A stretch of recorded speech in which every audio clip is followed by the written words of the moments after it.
जो भी बाहर निकल रहा है, रात में अकेले बाहर निकलना सही नहीं है और किसी अजनबी के टहलने के प्रस्ताव को स्वीकार करना भी सही नहीं है। मैं ये बात अब जानती हूँ, लेकिन 2 साल पहले जब मैं पार्क में टहल रही थी तो मैं नहीं जानती थी कि कुछ गलत भी हो सकता है। मैं पार्क की शांति का आनंद ले रही थी कि तभी मैंने अपने सामने किसी की परछाई देखी।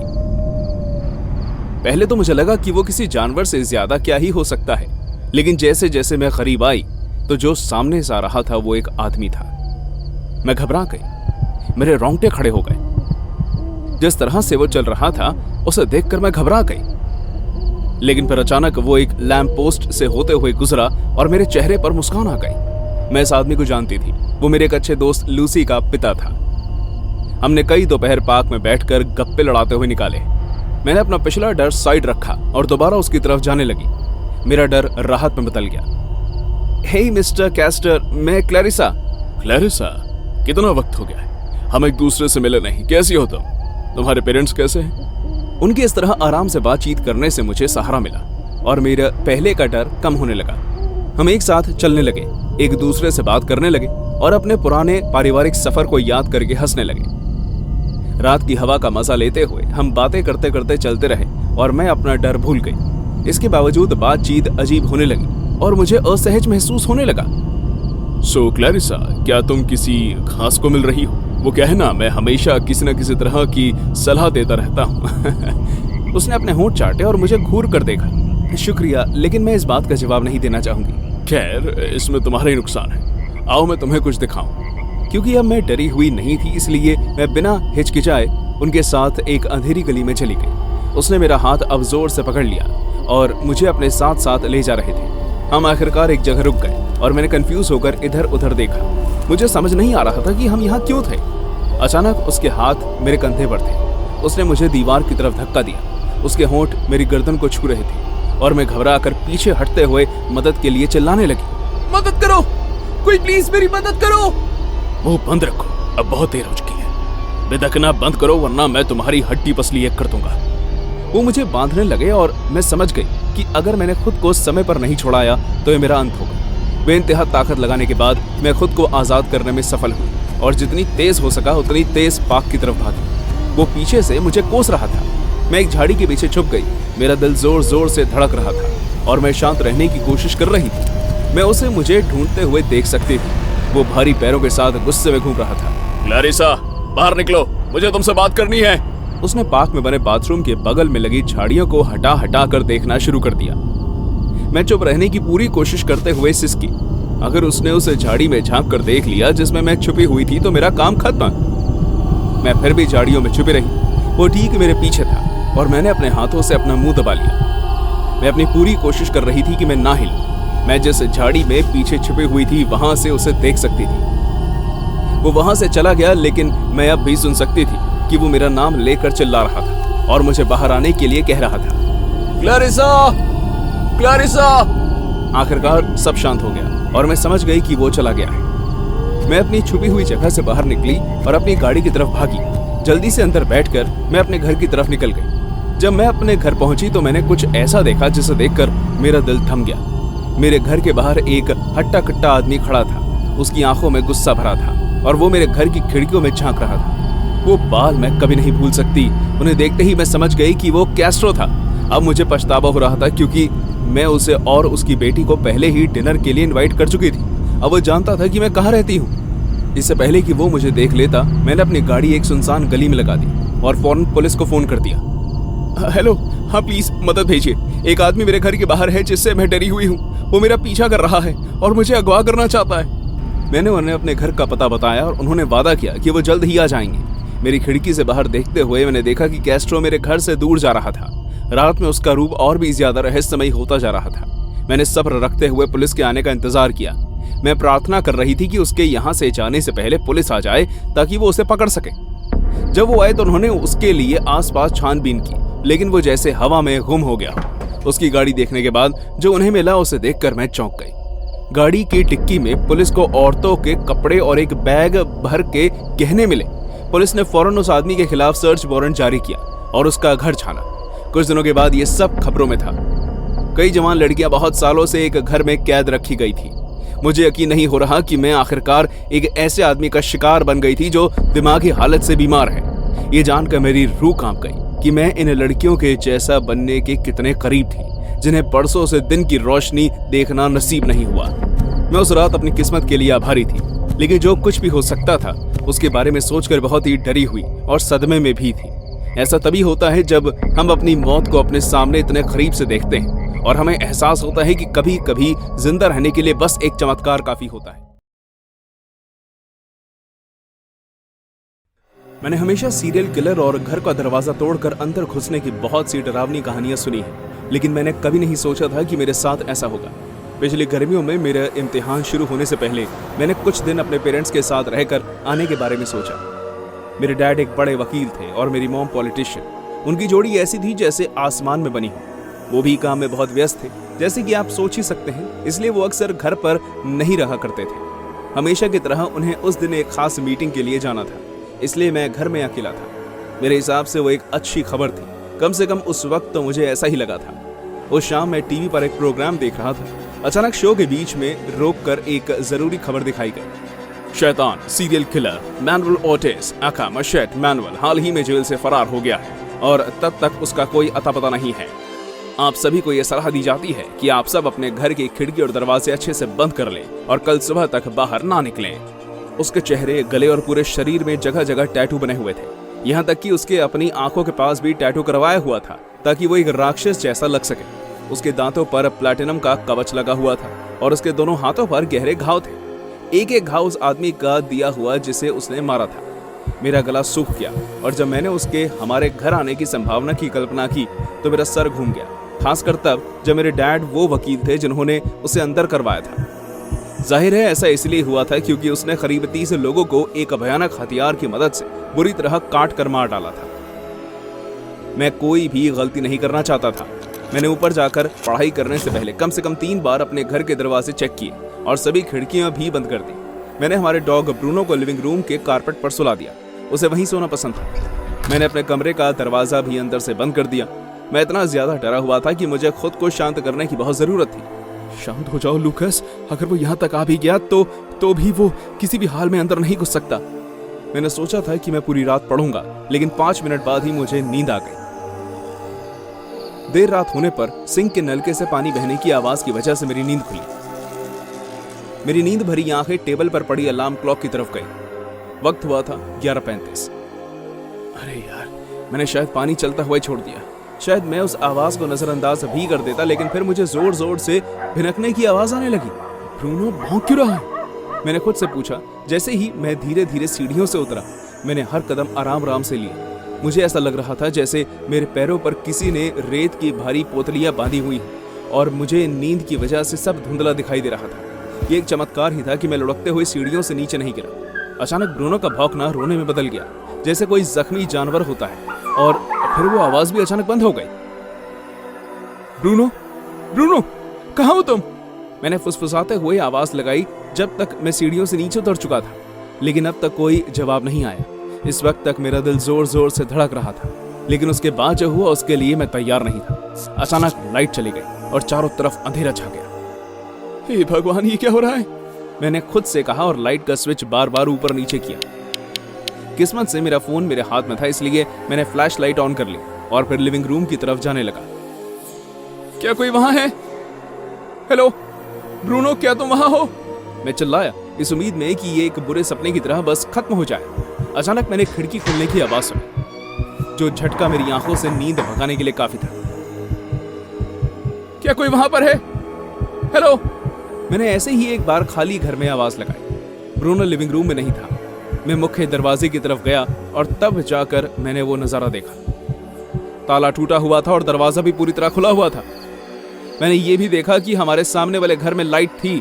इसका मतलब किसी ने हमारे घर की लाइट काट दी थी। मैं बेसमेंट के दरवाजे की तरफ जाने लगा जहां फ्यूज बॉक्स लगा हुआ था। मैं फ्यूज बॉक्स तक पहुंचा जो कि बेसमेंट के दरवाजे के ठीक पीछे था। मैं ये जानकर हैरान था कि लाइट किसी ने बंद की हुई थी। जाहिर है कि यह काम मैंने नहीं किया था, इसलिए अब मुझे कोई शक नहीं था कि घर में कोई और भी था। मैंने स्विच ऊपर किया और लाइट वापस आ गई। शुक्र है, मैंने खुद से कहा। अब मेरा मन थोड़ा शांत हो गया था। लेकिन इससे पहले कि मैं चैन की सांस ले पाता, मैंने किचन की तरफ देखा और एंट्रेंस पर एक आदमी हाथ में नुकीला हथियार लेकर खड़ा हुआ था। वो आदमी जो बिना किसी शक के मैशेट मैनुअल था।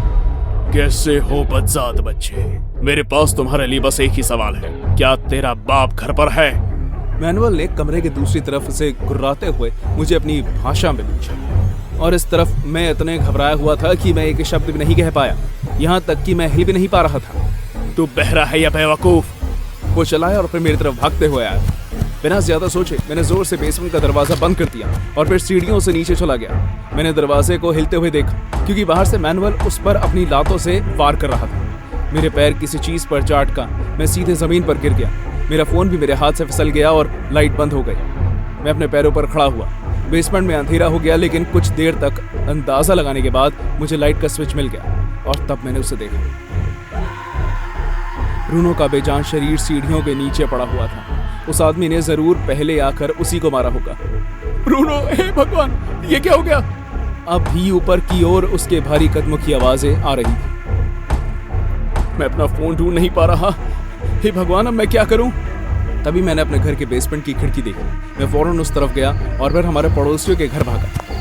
मैंने उनका दरवाजा तब तक खटखटाया जब तक उन्होंने खोल नहीं दिया। आपको मेरी मदद करनी होगी।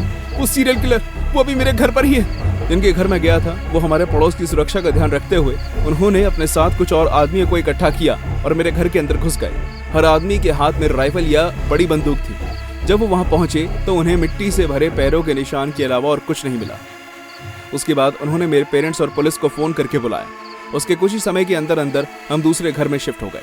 अब इस बात को करीब 1 साल हो चुका है और मुझे अभी भी रात को सोने में डर लगता है, खासकर तब जब मैं जानता हूं कि वो अब तक पकड़ा नहीं गया है।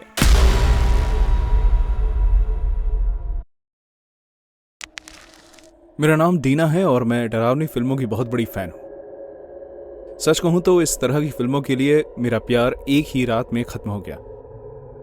उस रात पे अपने घर में अकेली थी। मैंने हाल ही में उस घर में शिफ्ट किया था और अभी भी मुझे बहुत सारा सामान लगाना था। शनिवार की रात थी और मैंने सोचा था कि मैं आज की शाम एक डरावनी फिल्म देखकर बिताऊंगी, लेकिन इससे पहले कि मैं कोई फिल्म चुन पाती मुझे फोन आ गया। हेलो टीना, क्या तुम्हें डरावनी फिल्में पसंद है? क्या वाकई? क्या हुआ तुम्हें मेरे दोस्त? सबसे पहले तुम बिल्कुल भी डरावने नहीं हो। दूसरा, क्या तुम वाकई मुझे फिल्म स्क्रीम के माध्यम से डराना चाहते हो? उस फिल्म के ऊपर कई मजाक बन चुके हैं। तुम्हें उस इंसान की इज्जत होनी चाहिए जो ये जानता है कि तुम कहाँ रहती हो टीना। मिस्टर साइको, मुझे तुम्हें ये याद दिलाने में खेद हो रहा है कि अब हम 21वीं सदी में हैं और अगर तुम मेरे जन्मदिन भी नहीं जानते होगे तो मुझे हैरानगी होगी। अब मैं देखने के लिए कोई फिल्म चुन लूं, तब तक तुम किसी डरपोक को जाकर डरा के आओ। Bye bye. जैसे ही मैंने उसका फोन काटा तो मैं थोड़ा हंसी। ये बात तो मुझे माननी पड़ेगी कि उसने मुझे बिल्कुल नहीं डराया, लेकिन हाँ, थोड़ा मजा जरूर दिलाया। लेकिन जो बात मैं नहीं जानती थी वो ये थी कि ये मजाक जल्द ही खत्म हो जाएगा। अचानक एक पत्थर मेरे घर की खिड़की से आकर लगा। मैंने भागकर खिड़की से बाहर देखा तो वहां कोई नहीं था और जैसे ही मैंने उस पत्थर की तरफ देखा तो उस पर एक संदेश था। हेलो, सुनो मेरी बात, बेहतर होगा। नहीं, तुम मेरी बात सुनो। अगर तुम एक बार और मेरा फोन काटोगी तो मैं तुम्हारे 2 टुकड़े कर दूंगा, समझी? क्या चाहिए तुम्हें? तुम कह रही थी कि तुम्हें स्क्रीम फिल्म के बारे में पता है ना? तुम जानती हो मुझे क्या चाहिए? मशहूर होना। तो फिर इसके लिए तुम गलत इंसान के पास आए हो। निकलो यहाँ से वरना मैं पुलिस को बुला लूंगी। क्या तुम्हें लगता है कि मैं यहाँ ये करने का तुम्हें कोई वक्त दूंगा? कहाँ हो तुम? तुम्हें देख रहा हूँ टीना, तुम्हें नीली टी-शर्ट में घबरा कर घूमते हुए। ये सब सुनकर मेरा पहले काम ये था कि जितनी दूर हो सके भाग जाऊं। मैं अपने कमरे की तरफ भागी, लेकिन उस आदमी की आवाज ने मुझे रोक दिया। क्या तुम्हें इस बात पर यकीन है वो यहीं हो सकता है? मैं अचानक रुक गई।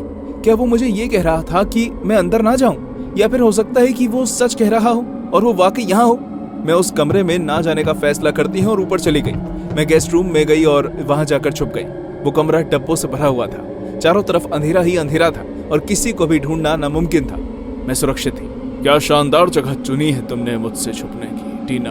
मैं जानती हूँ कि तुम यहाँ नहीं हो, लेकिन तुम नहीं जानती कि मैं कहाँ हूँ। तुम्हें लगता है कि तुम चालाक हो, लेकिन तुम एक ऐसी जगह छुपे हो जिसके बारे में जानना बेहद आसान है मेरे दोस्त। क्या वाकई?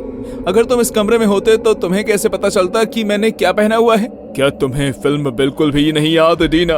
इसमें कभी भी एक कातिल नहीं होता। वो आदमी मेरे सामने खड़ा था। उसके हाथ में तेज धार वाला बड़ा चाकू था। उसका डिजाइन ठीक वैसा ही था जैसा स्क्रीम फिल्म में था, लेकिन ये और भी डरावना था। वो आदमी धीरे धीरे मेरे पास आने लगा। उसके बढ़ते कदमों ने मुझे डरा दिया। वो आदमी जानता था कि परिस्थिति उसके हाथ में है और मैं उसके लिए एक शिकार से बढ़कर और कुछ नहीं थी। मैंने उसे रोकने के लिए उसकी तरफ एक डब्बा फेंका और दरवाजे की तरफ भागी। भागने की बजाय मैं दरवाजे के पीछे छुप गई और जैसे ही वो बाहर आया मैंने उसे एक बार फिर डब्बे से मारा। उसके बाद मैं घर से बाहर निकलने वाले दरवाजे की तरफ भागी, लेकिन उससे पहले कि मैं वहां पहुंच पाती दरवाजा अपने आप खुल गया। उसके पीछे वहां एक और आदमी था, लेकिन उसने अलग रंग का मास्क पहना हुआ था, पर वो दोनों साथ ही थे। मैंने पीछे मुड़कर देखा तो पहले वाला आदमी भी सीढ़ियों से नीचे उतर रहा था। मैं अंदर बंद हो चुकी थी और मेरे पास अब बेसमेंट में जाने के अलावा और कोई रास्ता नहीं बचा था। मैं भागकर सीढ़ियों के नीचे वाले हिस्से में जाकर छुप गई और उनमें से एक नीचे आया। वो आदमी धीरे धीरे चलने लगा और बेसमेंट का मुआयना करने लगा। वो जानता था कि मैं वहां कहीं हूं, लेकिन वो मुझे ढूंढ नहीं पा रहा था। मैंने खुद को बचाने के लिए उस पर वार करने के बारे में सोचा, लेकिन हम दोनों की ताकत में काफी अंतर था, इसलिए मुझे लगा कि यह सही ऑप्शन नहीं है। जैसे ही वो आदमी मेरी दिशा में आया तो वो घूमा और रुक गया। उसने बेसमेंट की लाइट्स ढूंढना शुरू कर दिया। ये मेरा वहां से भागने का मौका था। मैंने उसे धक्का दिया और सीढ़ियां चढ़ गई। ऊपर आकर मैंने पीछे से बेसमेंट का दरवाजा बंद कर दिया, लेकिन अब तक इस चीज का अंत नहीं हुआ था। बहुत बढ़िया। जैसे ही मैं पीछे मुड़ी, दूसरा आदमी मेरे ऊपर कूदा और मुझे मारने की कोशिश करने लगा। मैं उसे चकमा देकर बचने में कामयाब हुई, लेकिन वो मुझसे तेज था। उसने मुझे मेरे बालों से पकड़ लिया और मुझे किचन के काउंटर की तरफ धक्का देकर चोट पहुंचाई। मुझे तुम्हें सच बताना ही होगा डीना, मेरा दोस्त इतना होशियार नहीं है, उससे मैं बाद में निपटूंगा। विश्वासघात के बिना फिल्म में कोई मजा नहीं है ना? वो बस एक फिल्म है। तुम्हें ऐसा क्यों लगता है कि असल जिंदगी में भी वैसा ही होगा? बेशक होगा, जरूर होगा, और फिल्म से हटकर इसका अंत भी अच्छा ही होगा। मैं मशहूर हो जाऊंगा, मुझे खत आया करेंगे, लोग मुझे पहचानने लगेंगे, मैं मेंसन से भी बड़ा हो जाऊंगा। मुझे इस पागल के हाथों मरना मंजूर नहीं था। उसकी इन बातों के बीच मैंने अपना हाथ बढ़ाकर ये देखने की कोशिश की कि मैं किस चीज से उस पर वार कर सकती हूँ, और मैं बहुत खुशकिस्मत थी कि मुझे एक परफेक्ट चीज मिल गई। तुम्हारे सपनों में? उसने अपने चेहरे पर बेशक मास्क पहना हुआ था, लेकिन उसके बावजूद उसकी आंखें दिख रही थी। मैंने वहां ऑयल स्प्रे कर दिया और जैसे कि मैंने सोचा था, वो आदमी तड़प कर पीछे हट गया और हवा में अपना हाथ चलाने लगा, लेकिन मुझे नुकसान नहीं पहुंचा पाया। मैंने जोर से उस पर वार किया और उसके जमीन पर गिरते ही वहां से भाग निकली। इस बीच पहले वाला आदमी बेसमेंट के दरवाजे को तोड़ने में कामयाब हो गया और मेरे पीछे भागने लगा, लेकिन वो ज्यादा देर तक मेरा पीछा नहीं कर पाया। पुलिस की गाड़ी मेरे घर के बाहर ही घूम रही थी। जैसे ही इन्होंने मेरे पीछे एक आदमी को भागते हुए देखा, दोनों ऑफिसर्स ने उतरकर उसे पकड़ लिया। मैं आखिरकार सुरक्षित थी।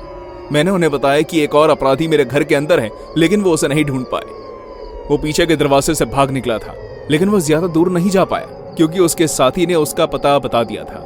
ये दोनों अपराधी पुराने पड़ोसी थे और उन्होंने वाकई मुझे जान से मार डालने का प्लान बनाया था। उन दोनों पर कत्ल करने की कोशिश का इल्जाम लगा और जब तक वो रिहा होंगे तब तक मैंने खुद को उनसे लड़ने या उनका सामना करने के लिए तैयार कर लिया। वो आखिरी दिन था जब मैंने एक डरावनी फिल्म देखी। मैं इस बात से इनकार नहीं करूंगी कि अब मेरे लिए ऐसी फिल्म देखना नामुमकिन हो गया है। जब जब मैं ऐसा करती हूँ, मुझे उन दोनों पागल आदमियों की याद आती है जिन्होंने मुझे मारने की कोशिश की। हालांकि वो मेरा कुछ बिगाड़ नहीं पाए, लेकिन जो छाप उन्होंने उस रात मुझ पर छोड़ी थी वो मैं कभी नहीं भूल पाऊंगी।